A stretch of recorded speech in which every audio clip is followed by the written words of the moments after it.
ಎಲ್ರಿಗೂ ನಮಸ್ಕಾರ. ನನ್ನ ಹೆಸರು ಅಶ್ವಿನಿ ಸಂತೋಷ್ ಸಿಂಹ ಅಂತ. ಅಶ್ವಿನಿ ಪ್ರೊಡಕ್ಷನ್ ಅಲ್ಲಿ ಸ್ಟಾರ್ಟ್ ಆಗ್ತಿರೋ ಮೊದಲನೇ ಚಿತ್ರ ಮಣಿಕಂಠ ಅಂತ. ಮಣಿಕಂಠ ಚಿತ್ರಕ್ಕೆ ನಿಮ್ಮೆಲ್ಲರ ಸಪೋರ್ಟ್, ಆಶೀರ್ವಾದ, ಸಹಕಾರ ನಮ್ಮ ಚಿತ್ರಕ್ಕೆ ಇರ್ಲಿ ಅಂತ ಕೇಳ್ಕೊಂತೀನಿ. ನನ್ನ ಕಲಾ ಜೀವನ ಜರ್ನಿ ಸುಮಾರು 60-65 ವರ್ಷದಿಂದ ಈ ಜರ್ನಿ ಮಾಡ್ಕೊಂಡು ಬರ್ತಾ ಇದ್ದೀನಿ. ಇವರು ಮಣಿಕಂಠ ಪಿಕ್ಚರ್ ಮಾಡ್ತಾ ಇದ್ದೀವಿ, ಅದ್ರಲ್ಲೊಂದು ತಾಯಿ ಪಾತ್ರ ಇದೆ ಮಾಡಿ ಅಂತ ಕೇಳಿ ಔಟ್ಲೈನ್ ಕತೆ ಹೇಳಿರು. ಅವಾಗ ನನ್ನ ಕತೆ ಕೇಳಿ ನನ್ನ ಮೈ ಎಲ್ಲ ಒಂಥರ ರೋಮಾಂಚನ ಆಯ್ತು. ನನ್ನ ಕೈಲಿ ಪಾತ್ರ ಮಾಡೋದಕ್ಕೆ ಸಾಧ್ಯನಾ ಅಂತ ಹೇಳಿ. ಆಮೇಲೆ ಬೆಟ್ಟ ಹತ್ತಬೇಕು ಅಂದ್ರು. ಬೆಟ್ಟ ಹತ್ತೋದಕ್ಕೆ ನನಗೆ ಈಗಾಗಲೇ ಸುಮಾರು 80 ವರ್ಷ.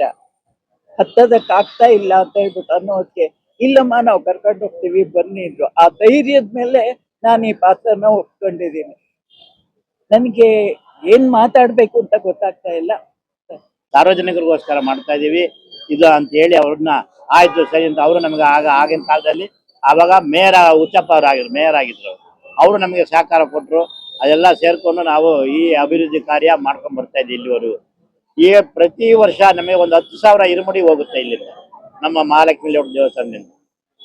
ಪ್ರತಿ ತಿಂಗಳು ಒಂದು 100-200 ಇರುಮುಡಿ ಹೋಗುತ್ತೆ.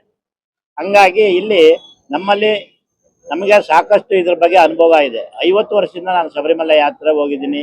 2004ರಲ್ಲಿ ಇಲ್ಲಿಂದ ಪಾದಯಾತ್ರೆ ಹೋಗಿದ್ದೀನಿ ಬೆಂಗಳೂರಿಂದ, ನಮ್ಮ ದೇವಸ್ಥಾನದಿಂದ. 92ರಲ್ಲಿ ಮೋಟರ್ ಬೈಕಲ್ಲಿ ಹೋಗಿದ್ದೀನಿ. ಇಷ್ಟೊಂದು ನನ್ನ ಅನುಭವ. ಎಷ್ಟೇ ಕಷ್ಟ ಬಂದ್ರು, ಎಷ್ಟೇ ಇದರಲ್ಲಿ ಇದ್ರು ಶಬರಿಮಲೆ ಯಾತ್ರೆ ನಾವು ನಿಲ್ಲಿಸಿಲ್ಲ ಇವತ್ತಿನವರೆಗೂ. ಪ್ರತಿ ವರ್ಷ ಈ ಜನವರಿ ಟೈಮಲ್ಲಿ ನಾವು ಈ 50 ವರ್ಷದ ಕಾರ್ಯಕ್ಕೆ ಹೋಗಿ ಬರ್ತಾ ಇದ್ದೀನಿ. ಹಂಗಾಗಿ ನಮಗೆ ಇದ್ರ ಬಗ್ಗೆ ನಾನೇನು ಜಾಸ್ತಿ ಹೇಳಕ್ ಇಷ್ಟಪಡೋದಿಲ್ಲ. ಇವರು ಒಂದು ಏನೋ ಮಣಿಕಂಠ ಪಿಕ್ಚರ್ ಮಾಡ್ತಾ ಇದೀವಿ ಸ್ವಾಮಿ, ಅದರಲ್ಲಿ ನೀವು ನಿಮ್ಮ ದೇವಸ್ಥಾನ ನಮಗೆ ಸ್ವಲ್ಪ ಸ್ಥಳಾವಕಾಶ ಕೊಡಬೇಕು, ಇದ್ರ ಬಗ್ಗೆ ಒಂದೆರಡು ಮಾತಾಡಬೇಕು ಅಂತ ಕೇಳ್ಕೊಂಡ್ರು. ಅದಕ್ಕೋಸ್ಕರ ನಾನು ಇಲ್ಲಿ ಅಧ್ಯಕ್ಷರಾಗಿ ಇದ್ಕೊಂಡು ನಾನು 2 ಮಾತನ್ನ ಮಾತಾಡಕ್ಕೆ ಇಷ್ಟಪಡ್ತೀನಿ. ಸ್ವಾಮಿಯೇ ಶರಣಮಯ್ಯ. ಇವತ್ತೇನು ಮಣಿಕಂಠ ಅನ್ನ ಒಂದು ಸಿನಿಮಾ ಮಾಡಿದ್ದೀವಿ. ಇದು ನಿಜವಾದ ಕತೆ, ನಡೆದಿರುವಂತ ಕತೆ ಇಟ್ಕೊಂಡು ಮಾಡ್ತಾ ಇದ್ದೀವಿ. ಮಣಿಕಂಠ ಟೈಟ್ಲಲ್ಲೇ ನಿಮ್ಗೆಲ್ಲ ಗೊತ್ತಿದೆ ಏನು ಪವರ್ ಇದೆ ಅಂತ. ಆ ಮಣಿಕಂಠ ಪ್ರತಿಯೊಬ್ಬರ ಜೀವನದಲ್ಲೂ ಕೂಡ ಪವಾಡ ಮಾಡಿದ್ದಾರೆ. ಅಂದ್ರೆ ಕೆಲವೊಂದು ಪವಾಡಗಳು ನೋಡಿದಾಗ ಅಷ್ಟೇ ಗೊತ್ತಾಗೋದು.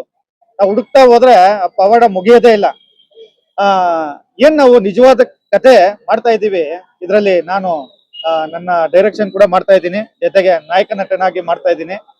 ಇದು ಕೆಲವೊಂದು ನಮ್ಮ ಕುಟುಂಬದಲ್ಲಿ ನಡೆದಿರುವಂತ ಕತೆ ಕೂಡ ಸೇರಿಸ್ಕೊಂಡಿದ್ದೀವಿ. ಅಯ್ಯಪ್ಪ ಸ್ವಾಮಿಗೆ ನಾನು ಕೂಡ ಒಂದು 25 ವರ್ಷ ಹೋಗಿದ್ದೀನಿ ದೇವ್ರಿಗೆ. ಇದರಲ್ಲಿ ನಾನು ಕೂಡ ಒಂದು 23 ವರ್ಷ ದೊಡ್ಡಪದ ಹೋಗಿದ್ದೀನಿ ಅಯ್ಯಪ್ಪ ಸ್ವಾಮಿಗೆ. ಈ ದೊಡ್ಡಪದ ಹೋಗಿರೋದ್ರಲ್ಲಿ ನನಗೆ ಕೆಲವು ಭಗವಂತ ಕೊಟ್ಟಿರೋಂಥದ್ನ ಈ ಸಿನಿಮಾದಲ್ಲಿ ತೋರ್ತಿದ್ದೀನಿ. ಪವಾಡಗಳು ತುಂಬಾ ನಡೆದಿದೆ ಇಲ್ಲಿ. ಪವಾಡ ಇನ್ನೊಂದು ಏನಂದ್ರೆ, ನಾನು 12ನೇ ತಾರೀಕು ಅಯ್ಯಪ್ಪ ಸ್ವಾಮಿಗೆ ಜರ್ನಿ ಮಾಡ್ತೀನಿ, ದೊಡ್ಡಪದ ಜರ್ನಿ ಮಾಡ್ತೀನಿ ಯಾವಾಗ್ಲೂ.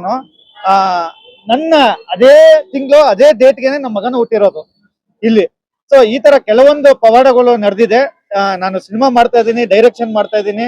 ಇವತ್ತು ನಾನು ನಾಯಕ ನಟನಾಗಿ ಕೂಡ ಮಾಡ್ತಾ ಇದ್ದೀನಿ ಅಂದ್ರೆ ಅದಕ್ಕೆ ಅಯ್ಯಪ್ಪನ ಆಶೀರ್ವಾದ. ಆ ಅಯ್ಯಪ್ಪನ ಆಶೀರ್ವಾದನೇ ಕಾರಣ. ಏನು ಈ ಚಿತ್ರದಲ್ಲಿ ಮಾಡ್ತಾ ಇದೀವಿ, ತಾಯಿ ಸೆಂಟಿಮೆಂಟ್ ತುಂಬಾ ದಿವಸ ಆಗಿದೆ ತಾಯಿ ಸೆಂಟಿಮೆಂಟ್ ತೋರಿಸಿ.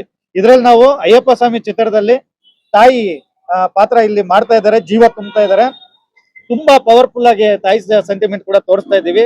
ಅಯ್ಯಪ್ಪನ ಕತೆ ಕೂಡ ತುಂಬಾ ಚೆನ್ನಾಗಿ ತಂದಿದ್ದೀವಿ. ಅಯ್ಯಪ್ಪನ ತುಂಬಾ ಚೆನ್ನಾಗಿ ತೋರಿಸ್ತಾ ಇದೀವಿ. ಈ ತರ ಕತೆಗಳು, ಅಯ್ಯಪ್ಪನ ಕತೆಗಳು ಸುಮಾರು ವರ್ಷ ಆಗೋಯ್ತು. ನಮ್ ಕನ್ನಡ ಇಂಡಸ್ಟ್ರಿಲಿ ಅಯ್ಯಪ್ಪನ ಕತೆ ದೇವ್ರ ಸಿನಿಮಾ ಮಾಡೋದೇ ತುಂಬಾ ವರ್ಷಗಳಾಗೋಯ್ತು.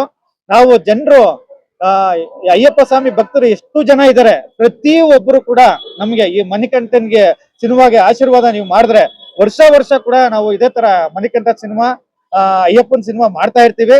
ಪ್ರತಿಯೊಬ್ಬರ ಆಶೀರ್ವಾದ ಕೂಡ ಇರಬೇಕು. ಏನು ಇವತ್ತು ನಮ್ಮ ಹೊಸ ತಂಡ ಒಂದು ಕಟ್ಕೊಂಡು ಇವತ್ತು ಸಿನಿಮಾ ಮಾಡ್ಬೇಕಂದ್ರೆ ಕಷ್ಟ ಇದೆ. ಕನ್ನಡ ಇಂಡಸ್ಟ್ರಿಲಿ ಎಲ್ಲಾರ್ಗು ಗೊತ್ತಿರೋ ತರ ಒಂದು ಸಿನಿಮಾ ಮಾಡ್ಬೇಕಂದ್ರೆ ಎಷ್ಟೆಲ್ಲ ಕಷ್ಟ ಇದೆ ಅನ್ನೋದು ಎಲ್ರಿಗೂ ಗೊತ್ತಿದೆ. ಆಲ್ರೆಡಿ ಸಿನಿಮಾ ಅಂದ್ರೇನೆ ಎದುರ್ಕೊಂತಾರೆ ಜನರು. ಅಂದ್ರೆ ಇವಾಗ ಒಂದು ಗೊತ್ತಿದೆ ಏನಂದ್ರೆ, ಸಿನಿಮಾ ಚೆನ್ನಾಗಿ ಮಾಡಿದ್ರೆ ಸಕ್ಸಸ್ಫುಲ್ ಆಗುತ್ತೆ ಅನ್ನೋದಕ್ಕೆ ಕೆಲವೊಂದು ಉದಾಹರಣೆಗಳಿದೆ ಇವಾಗ. ಸೊ ಅದರಿಂದ ಸಿನಿಮಾ ಚೆನ್ನಾಗಿ ಮಾಡಿದ್ರೆ ಜನ ನೋಡ್ತಾರೆ ಅನ್ನೋದಕ್ಕೋಸ್ಕರ ಒಂದು ಒಳ್ಳೆ ಕತೆ ಮಾಡಿದೀವಿ.